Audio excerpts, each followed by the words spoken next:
तो कैसे दोस्तों, स्वागत है सबका द्वारा मेरे YouTube चैनल लैक्टोवी में। तो दोस्तों आज की इस वीडियो में हम बात करने वाले हैं जो अपकमिंग स्मार्टफोन 2021 में आने वाले हैं उसके बारे में कि इसमें आपको जो टेक्नोलॉजी है वो कौन सी देखने को मिलेगी। इस वीडियो में आपसे ये बात नहीं करने वाला हूँ कि भाई आपको अपकमिंग रियलमी के कौन से फ़ोन देखने को मिलते हैं, ओप्पो के, Xiaomi के कौन से फ़ोन देखने को मिलते हैं इन 2021।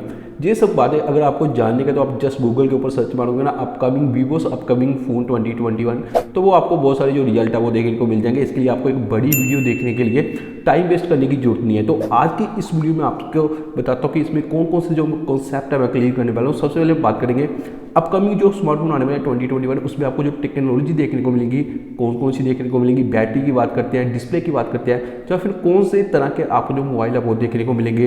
पोर्ट्स की बात करेंगे कि कौन कौन से पोर्ट्स हो सकते हैं, इसमें नए ऐड हो सकते हैं या फिर रिमूव हो गए। तो ये सब बातें हम आज की इस वीडियो में करने वाले हैं। वीडियो के साथ बने रहे, वीडियो को पूरा देखें। तो चलो बिना टाइम वेस्ट किए जल्दी से स्टार्ट करते हैं। दोस्तों जहाँ पे सबसे पहले हम बात करेंगे जो मोबाइल के डिज़ाइन के बारे में। तो दोस्तों जहाँ पे बात करते हैं ना लास्ट ईयर की, जहाँ पे बात करें तो हमको बहुत सारे ऐसे जो नए नए डिज़ाइन थे वो हमको देखने को मिले थे। फोल्डेबल फ़ोन की बात करते हैं, सैमसंग ने अपना लॉन्च किया फोल्डेबल फ़ोन। जहाँ फिर बात करते हैं जहाँ पे मोटोरोला ने भी अपना लॉन्च किया, हुआवे ने भी अपना लॉन्च किया था। बहुत सारे ऐसे मोबाइल थे जो हमको फोल्डेबल मोबाइल देखने को मिले थे। लेकिन जहाँ जो मेन जो प्रॉब्लम निकल के आती है फोल्डेबल फ़ोन की, जो सबसे पहले वो चीज़ है वो तो ये है कि भाई ये एक्सपेंसिव बहुत होते हैं। प्राइस की बात करें तो इनका प्राइस काफ़ी ज़्यादा होता है। इसके पीछे जो मेन जो रीज़न होता है वो तो भाई ये है क्योंकि जितने भी फोल्डेबल फ़ोन की जो एक्सेसरीज होती है या फिर उस पर जो कंपोनेंट होते हैं, स्क्रीन की मोस्टली जो मेन जो पार्ट है उसका जो स्क्रीन है काफ़ी एक्सपेंसिव होती है। बहुत सारी ऐसी कम कंपनियाँ जो इस टाइप की जो स्क्रीन को बनाती हैं। तो अभी जो नए साल के, अब इस साल की बात करते हैं जहाँ पे 2021 की बात करते हैं, अभी बहुत सारी कंपनियां इसको जो है वो डिज़ाइन करना स्टार्ट कर दिया है। और अभी जो फोल्डेबल फ़ोन होंगे वो तो 5G बेस्ड के ऊपर ही आएंगे।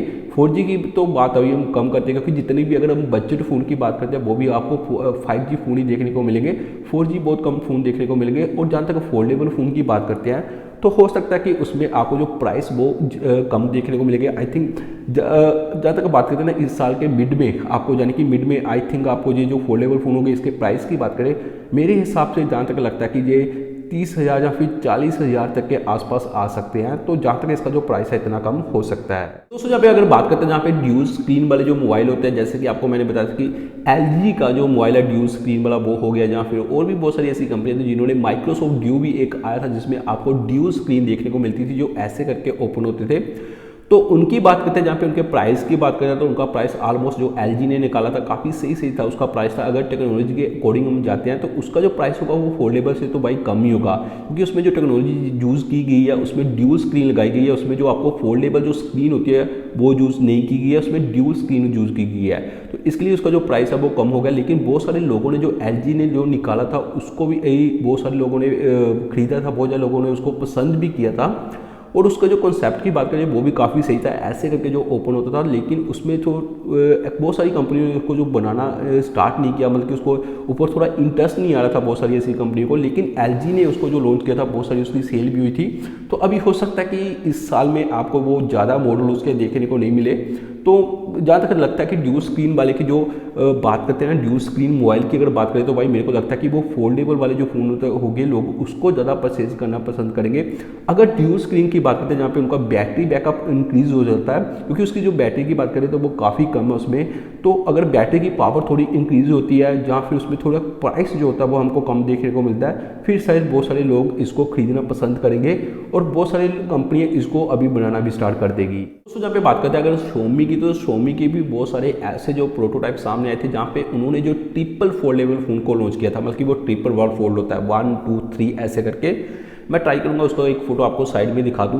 तो ये एक कॉन्सेप्ट था जहाँ फिर उन्होंने ऑलरेडी इसको जो है वो बना के रेडी कर दिया। तो हो सकता है कि इस साल आपको जो ट्रिपल फोल्डेबल फ़ोन थे वो भी देखने को मिल जाएंगे, लेकिन इतनी जल्दी वो आपको देखने को नहीं मिलेंगे। सबसे पहले आपको जो इस साल के जो आई थिंक जो जितने भी फोल्डेबल फ़ोन होंगे सबसे पहले तो वो आएंगे। और जहाँ तक इस साल के लास्ट की बात करें तो वहाँ हो सकता है कि आपको कोई ऐसी कंपनी मिल जाए जहाँ पे Xiaomi की बात करते हैं जो आपका ट्रिपल फोल्डेबल फ़ोन मार्केट में लेके आ जाएगी। तो जहाँ पे आगे हम बात करने वाले हैं जहाँ पे रोलेबल स्क्रीन के बारे में। रोलेबल के बारे में अगर बात करें तो वो बहुत सारे ऐसे जो कंपनियां अभी उसके ऊपर काम कर रही है, लेकिन लगता नहीं कि इस साल वो आपको जो स्मार्टफोन है रोलेबल कोई देखने को मिल जाएगा। अगर कोई कंपनी लॉन्च करती है तो हो सकता है कि एक दो मॉडल आपको देखने को मिल जाए, लेकिन इस साल काफ़ी मुश्किल है रोलेबल फ़ोन को लॉन्च करना। रोलेबल फ़ोन की बात करें तो ये काफ़ी एक सही कॉन्सेप्ट है। जहाँ तक बात करें ना, अगर फोल्डेबल से भी मैं, जहाँ तक मुझे लगता है ना, जो फोल्डेबल जितने भी स्मार्टफोन होते हैं उससे मेरे को बेटर ये रोलेबल लगता है। काफ़ी सही है, इसको इजी प्रोसेस होता है, यूज़ करने में काफ़ी इजी होता है। मतलब कि जैसे आप इसके ऊपर कुछ भी टच करते हो, एक आपको जो साइड में बटन मिलेगा या फिर कुछ ऐसे स्लाइड करके टच करेंगे तो आपका जो फ़ोन होगा वो ऐसे करके जो स्क्रीन होगा वो उसका एक्सपैंड होगा, मतलब कि स्क्रीन बढ़ता जाएगा। फिर जैसे आप उसको दोबारा स्क्रीन को कम चाहिए तो वो दोबारा स्क्रीन आपकी ऐसे करके रोल हो गई, दोबारा वो आपके मोबाइल के अंदर चली जाएंगी। तो ये भी काफ़ी सही कॉन्सेप्ट है, बहुत सारी कंपनियाँ इसके ऊपर काम कर रही हैं। लेकिन मेरे को काफ़ी मुश्किल लगता है कि इस साल हमको ये जो रोलेबल फ़ोन है वो देखने को मिलेगा। जहाँ तक ट्रिपल फोल्डेबल की बात करें तो वो शायद हमको देखने को मिल जाए, लेकिन जहाँ पे रोलेबल की बात करते हैं तो वो काफ़ी मुश्किल है कि इस साल हमको जो रोलेबल फ़ोन है वो देखने को मिले। दोस्तों जहाँ लास्ट में अगर हम बात करें ना, मैं आई थिंक 10 साल पहले ऐसा एक मोबाइल का जो फोटो था वो इंटरनेट के ऊपर देखा था। बहुत सारे ऐसे फेक भी हमको देखने को मिले थे जिसको हम बोलते हैं ट्रांसपेरेंट स्क्रीन। ट्रांसपेरेंट स्क्रीन की बात करते हैं, जहाँ पे स्क्रीन की बात कर रहा हूँ, अभी मैं मोबाइल की बात नहीं कर रहा हूँ। ट्रांसपेरेंट स्क्रीन ऑलरेडी आपको मार्केट में देखने को मिलती है। बहुत सारी ऐसी कंपनियां जो ट्रांसपेरेंट स्क्रीन बनाती हैं, मॉनिटर भी हमको देखने को मिलती है जो कि ट्रांसपेरेंट होते हैं, बल्कि उसके ऊपर आपको सब कुछ दिखेगा लेकिन वो ट्रांसपेरेंट होते हैं। आपने ऑलरेडी देखा हो कि बहुत सारी ऐसी जो साइंस फिक्शन मूवी होती है उसमें भी आपको देखने को मिलती है ऐसी स्क्रीन। तो ये काफ़ी यूनिक कंसेप्ट है, लेकिन काफ़ी टाइम से मैं इसको देख रहा हूँ। लेकिन इस साल आई थिंक एक जो कंपनी थी, मेरे को भी नाम नहीं आ रहा, उन्होंने ट्राई किया था कि जो ट्रांसपेरेंट फ़ोन होते हैं उसको हम लॉन्च करें। लेकिन जहाँ जो मेन प्रॉब्लम निकल के आती है वो आती है इसकी सिक्योरिटी की, क्योंकि जो ट्रांसपेरेंट स्क्रीन होती है ना भाई, वो ट्रांसपेरेंट होती है। अगर हम कुछ भी उस स्क्रीन के ऊपर कुछ मैसेज टाइप करें या कुछ भी करें, जो पीछे वाला आदमी होगा उसको सब कुछ पता चलेगा कि भाई ये कौन सा काम कर रहा है या फिर क्या कर रहा है। तो इसके कारण थोड़ा उसकी जो सिक्योरिटी के ऊपर वो ध्यान दे रहे हैं कि कैसे इसको थोड़ा यूनिक किया जाए। जो स्क्रीन होती है वो सिर्फ उस बंदे को ही दिखे जो उसको यूज़ कर रहा है। तो ये काफ़ी टाइम लगेगा आई थिंक इस साल या फिर नेक्स्ट ईयर भी। मेरे को नहीं लगता कि कोई भी ऐसा जो ट्रांसपेरेंट फ़ोन है वो हमको देखने को मिलेगा। तो जहाँ पे बात करते हैं इनबॉक्स एसेसरीज की, जितने भी हमको अभी स्मार्टफोन लॉन्च हो रहे हैं उसमें इनबॉक्स एसेसरीज हमको कौन कौन सी देखने को मिलेगी, जहाँ पे मैं आपको बताना चाहता हूँ कि भाई जैसे देखा ना लास्ट टाइम क्या कहता है कि एप्पल ने जैसे 3.5mm ऑडियो जैक आईफोन से निकाल दिया था, वैसे बहुत सारी कंपनियों ने भी ऐसा करना स्टार्ट कर दिया था।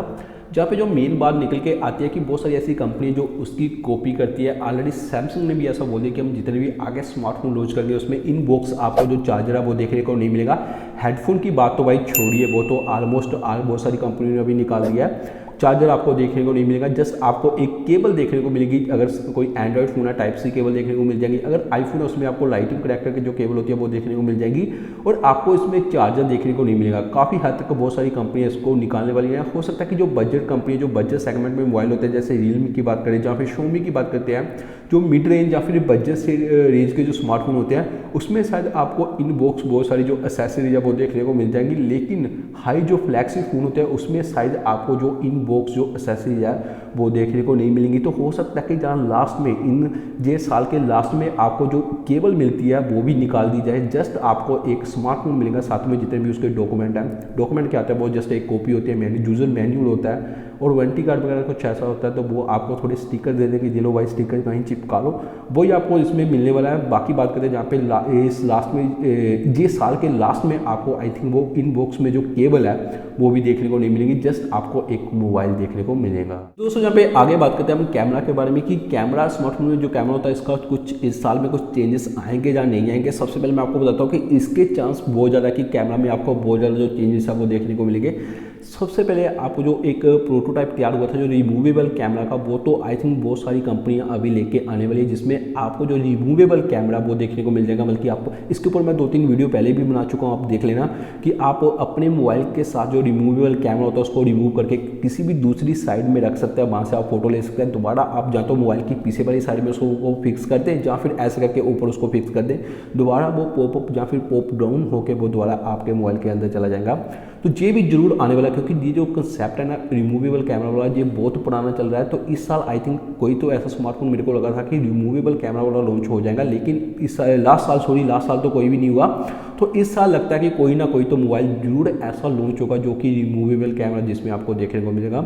उसके बाद जहाँ पे बात करते हैं ना इन डिस्प्ले कैमरा की बात करते हैं, तो बहुत सारे अभी मोबाइल आपको इन डिस्प्ले कैमरा देखने को मिलते हैं, क्योंकि बहुत सारी ऐसी कंपनियां जिन्होंने ऐसी डिस्प्ले अभी बनाना स्टार्ट कर दी जिसमें आपको इन डिस्प्ले कैमरा वो देखने को मिलेगा। क्यों, तो ये भी काफ़ी नई और सही टेक्निक है, मेरे को काफ़ी पसंद आ जाता है। आईफोन के भी बहुत सारे ऐसे लीक सामने आए जो कि आईफोन 13 अभी लॉन्च होगा, उसमें आपको जो इन डिस्प्ले वो कैमरा वो देखने को मिल जाएगा। लेकिन मेरे को नहीं लगता कि आईफोन 13 में इन डिस्प्ले जो कैमरा वो आने वाला है, उसमें मेरे को लगता है कि दोबारा वो फिर से वो नोच देके ही देके, पता नहीं क्यों मेरे को, क्योंकि बहुत टाइम तो उन्होंने ऐसा लगा दिया था, जो उनका जो कैपेसिटिव होम बटन था उसको निकालते निकालते इन्होंने इतना टाइम लगा दिया था। तो हो सकता है कि अभी ये नोच को इतनी जल्दी छोड़ने वाले नहीं है, कुछ दूसरे इंप्रूवमेंट कर सकते हैं, लेकिन नोच तो आई थिंक 13 में आती है।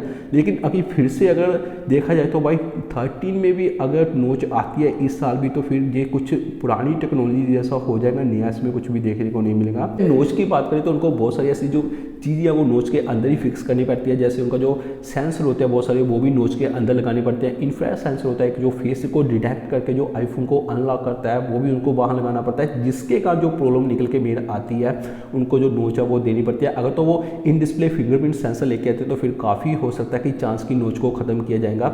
लेकिन आईफोन को मेरे हिसाब से इन फिंगर जो डिस्प्ले जो फिंगरप्रिंट सेंसर है वो लेके आना ही नहीं चाहिए था, उनको जो फेस आईडी है वो ही रखना चाहिए।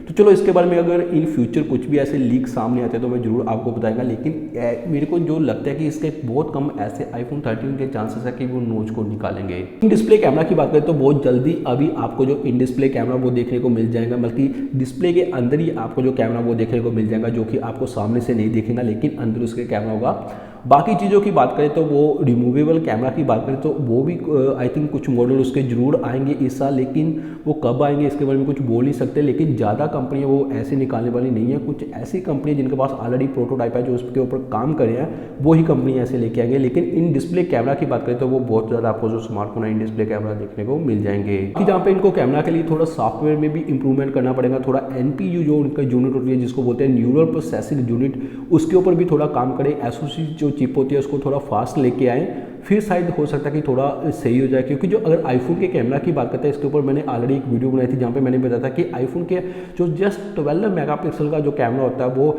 64 मेगापिक्सल एंड्रॉयड के कैमरा के कंपैरिजन भी ज़्यादा अच्छी फोटो देता है। वो क्यों देता है तो उसके ऊपर मैंने एक पूरी वीडियो बनाई थी जहाँ पे आपको समझा जाए कि इसके पीछे कौन से जो कारण होते हैं। तो इसके पीछे जो मेन जो रीजन होता है वो यही होता है कि सॉफ्टवेयर के ऊपर वो कैसे काम करते हैं, अकेला हार्डवेयर के ऊपर काम नहीं करते वो। ऐसा नहीं कि अकेला जो इमेज सेंसर होता है उसको जो साइज होता है वो ही बड़ा कर दिया और उसके बाद बाकी चीज़ों के ऊपर ध्यान नहीं दिया। आईफोन जहाँ पे बात करें ना आईफोन की, जो सॉफ्टवेयर के ऊपर भी बहुत ज़्यादा ध्यान देता है, जिसके कारण जो फोटो की क्वालिटी होती है वो काफ़ी सही होती है। तो इसके कारण जितने भी एंड्रॉइड फोन अभी लॉन्च होंगे उनको सॉफ्टवेयर के ऊपर भी थोड़ा ध्यान देना पड़ेगा। तो दोस्तों यहाँ पे डिस्प्ले साइज की बात करें तो बहुत सारे ऐसे स्मार्टफोन थे जिसकी डिस्प्ले अभी कंटिन्यू बड़ी होती जा रही थी। आपको 6 इंच देखने को मिलती थी, 6.5 इंच, 6.7 इंच और 6.9 इंच तक भी जो डिस्प्ले का साइज़ था वो गया था। लेकिन जहाँ पे आईफोन ने अभी क्या किया था कि आईफोन 12 जो मिनी था उसको लॉन्च किया था। उसको लॉन्च करने के बाद बहुत सारे ऐसे लोग थे जिन्होंने उसको बहुत ज़्यादा पसंद किया और उसकी सेल भी बहुत ज़्यादा हुई थी।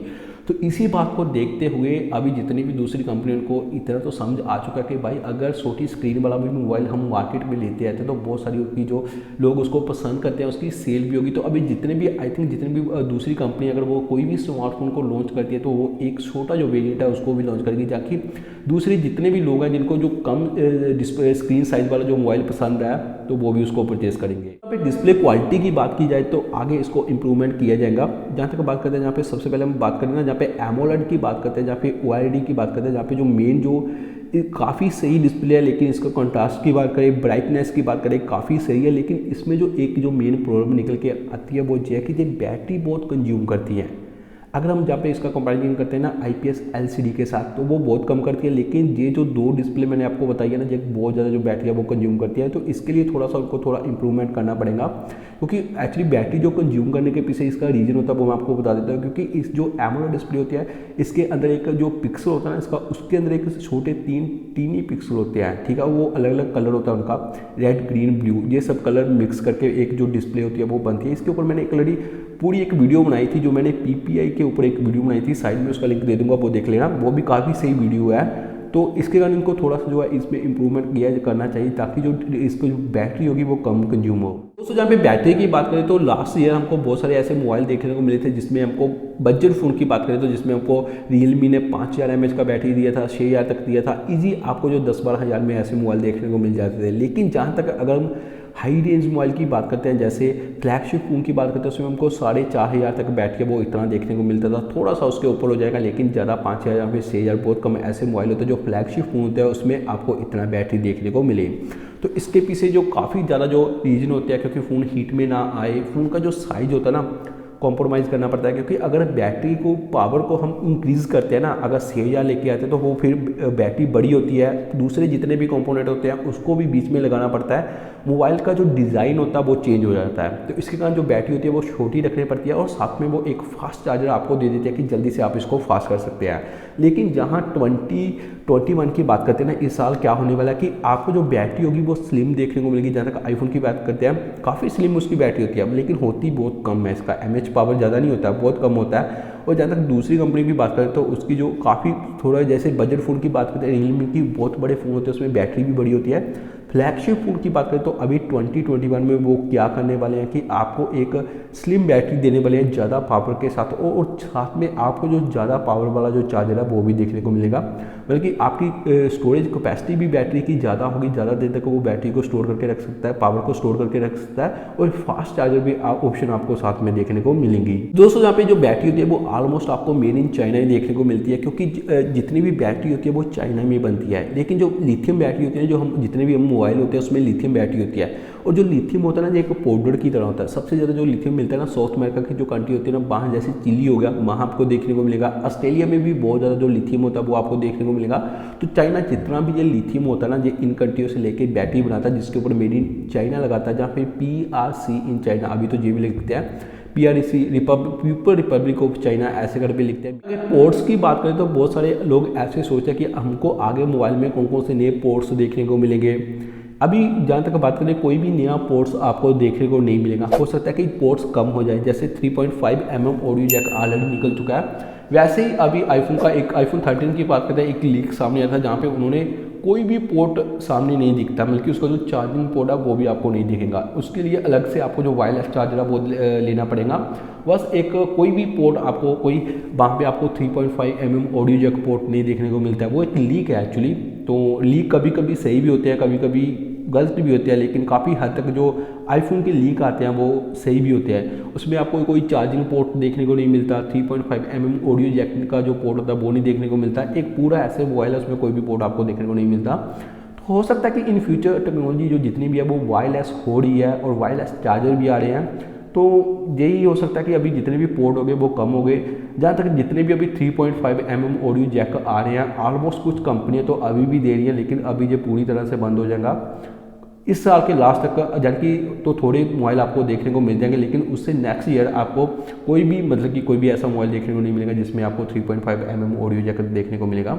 और जहाँ पे मेरे को जो आईफोन का मैंने लीक के बारे में आपको बताया ना, मेरे को एक बार जहाँ पे समझ नहीं आई, अगर वो चार्जिंग पोर्ट भी नहीं दे रहे तो वो कहाँ से जो अपना जो फ़ोन को अगर तो कोई डेटा ट्रांसफ़र करने का लैपटॉप से या फिर किसी भी चीज़ से ट्रांसफ़र करेगा तो वो कैसे ट्रांसफ़र किया जाएगा, क्योंकि उसके अंदर तो केबल लगाने के लिए कुछ भी नहीं है।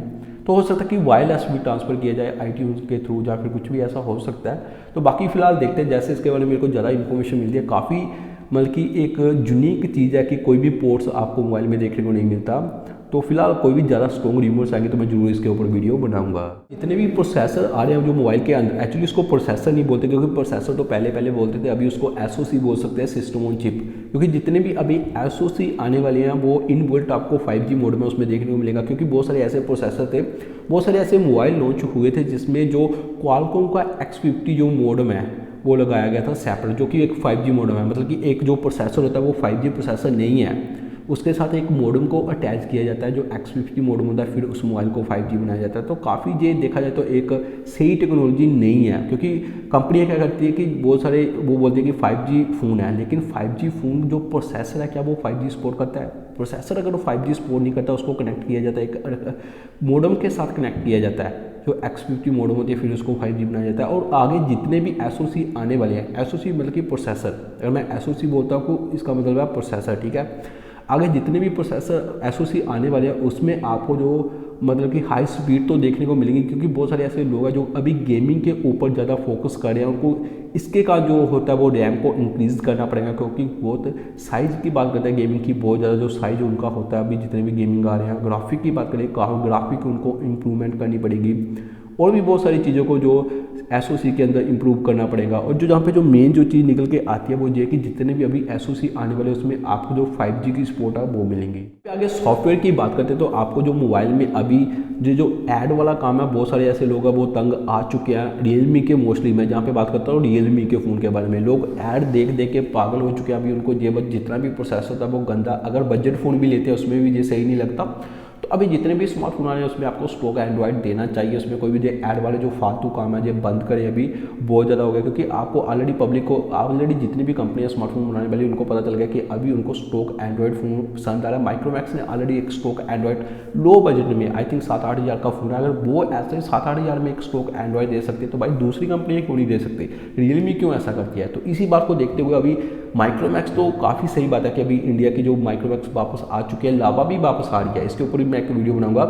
तो माइक्रोमैक्स वापस आ चुकी है, लावा भी वापस आ रही है। और माइक्रोमैक्स अगर स्टॉक एंड्रॉइड दे सकता है तो भाई दूसरी कंपनी क्यों नहीं दे सकती।